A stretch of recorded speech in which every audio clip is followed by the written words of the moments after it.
Awalnya, Rothschild menugaskan Weishaupt untuk memimpin Coven of Golden Dawn atau Fajar Keemasan, di mana hal ini adalah sebuah sekte mistis bagi pribadi keluarga Rothschild sendiri yang masih aktif sampai dengan hari ini.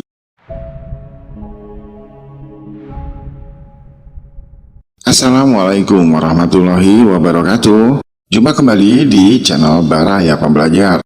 Yang kali ini kita akan kembali melanjutkan postingan sebelumnya mengenai kaum pagan.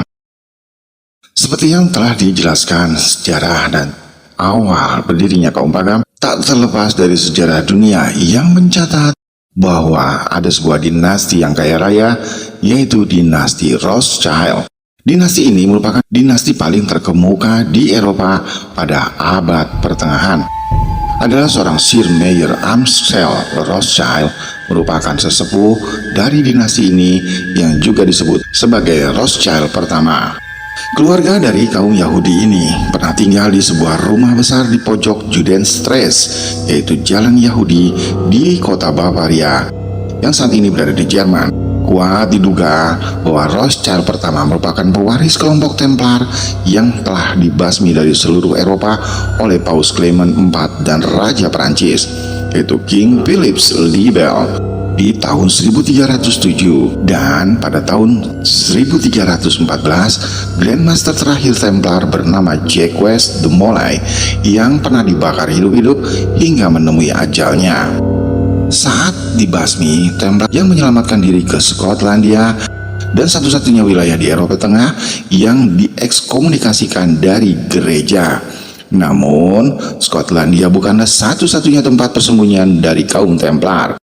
Para Templar yang dikenal sebagai lihai berperang dan juga intelijen di abad pertengahan tersebut banyak menyusup ke sejumlah wilayah-wilayah di Eropa. Konon mereka yang bersembunyi di Portugis, Spanyol, dan juga Italia menanggalkan jubah Templarnya dan mengganti nama menjadi Knight of Christ, yang di Malta menjadi Knight of Rhodes atau Knight of Malta. Ada pula yang lari bersembunyi di Bavaria dan menjelma menjadi Knight of Teotoni.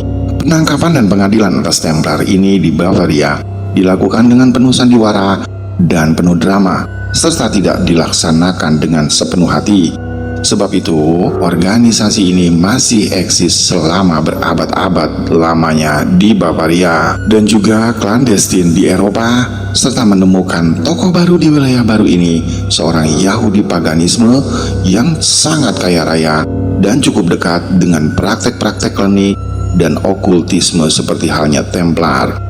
Mayer Amschel Rothschild tadi, ada anggapan juga bahwa sesungguhnya Rothschild pertama ini justru seorang tokoh Templar klandestin yang sejak awalnya di tahun 1773, Rothschild pertama ini mengundang 12 keluarga Yahudi terkemuka di dunia untuk berkumpul di kediamannya.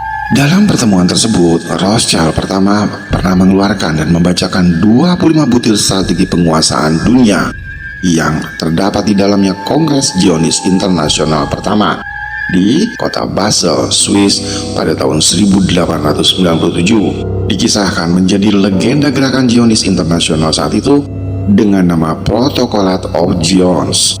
Selain itu, Rothschild juga memanggil dan memperkenalkan seorang Yahudi dari Ingolstadt, Bavaria, yaitu anak dari seorang rabi Yahudi yang menyembunyikan keyahudiannya dan mengaku sebagai seorang Yesuit Katolik yang bernama Adam Weishaupt. Orang ini konon tertarik pada pemikiran-pemikiran ajaran sesat dinasti kerajaan Perancis terakhir tersebut, yang dalam bukunya The Holy Blood Holy Grail yang terbit di tahun 1982 disebut sebagai dinasti Merovingian.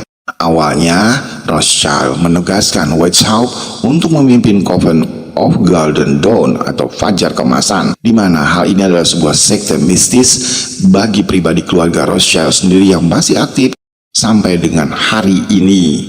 Kemudian di dalam pertemuan tersebut, Rothschild menunjuk Weishaupt untuk membentuk dan memimpin sebuah sekte mistik kuno di Bavaria bernama Illuminati, yang tercerahkan kaum Gnostik menyebut Maria Magdalena sebagai The Illuminatrix. Illuminati sendiri merupakan sekte Luciferian atau sekte iblis yang memiliki arti sang pembawa cahaya. Di dalam struktur keanggotaan Illuminati, lapisan tertinggi berada dalam kelompok Areopagites atau tribunal yang memegang kendali atas sekte tersebut. Dan mereka inilah yang berhak hadir dalam pertemuan-pertemuan rahasia.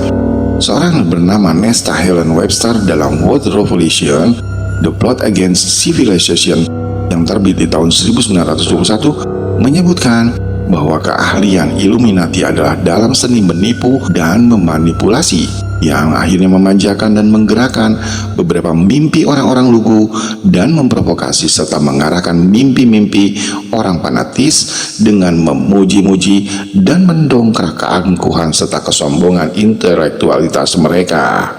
Illuminati mempermainkan ketidakseimbangan otak manusia dengan mendorong ambisi serta nafsu kekuasaan dan memandang rendah idealisme dan nilai-nilai luhur setiap orang. Syahwat kekuasaan merupakan mainan utama dari Illuminati sejak dulu hingga milenium ketiga ini. Siapapun yang terpengaruh akan provokasinya secara sadar ataupun tidak telah menjadi pelayan bagi kelompok pemuja setan tersebut atau yang disebut Lucifer tadi.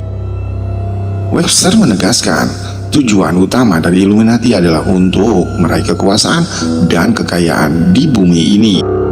Mereka memiliki tujuan untuk menguasai seluruh dunia dan seluruh umat manusia dengan jalan menghancurkan pemerintahan yang religius maupun yang sekuler.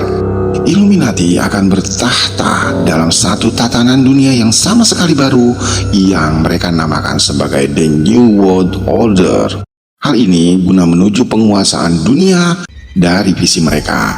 Dan Illuminati mempergunakan semboyan yaitu tujuan menghalalkan segala cara. Walaupun demikian, ada dua senjata utama mereka untuk mempengaruhi atau menundukkan sasaran, terutama politikus, pejabat militer, dan juga para penguasa, termasuk anggota legislatif tentunya, yakni dengan uang dan seks.